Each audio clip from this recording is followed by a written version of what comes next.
Hilabete hauetan Bizkaia zeharkatu behar dugu. Egindakoa aztertu eta egin beharrekoaren bidea markatu. Hori da gure lana, alderdikide guztien bete beharra. Indar eta energia guztiarekin egin behar duguna. Hori da gure ardura eta horregatik gaude hemen. Indarrak elkartzeko, parte hartzeko, gure herriaren alde, gure ekarpena egiteko. Kalera bueltatu behar gara. Jendearekin hitz egin behar da. Herriz herri, auzoz auzo. Eta hori ez du inork gure izenean egingo.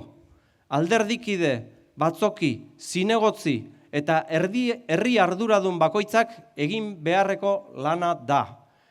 Eusko Alderdi Jeltzaleak ez du hauteskundeen artean atsedenik hartzen.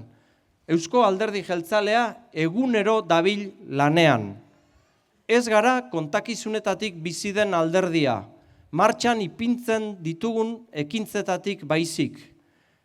Eta badakigu nola egin, buruarekin bai, baina bihotza ahaztu barik. Konpromisoarekin eta helmuga non dagoen jakinda. Uriz uri, herriz herri, harriz harri, etxea sendo, herria bizirik.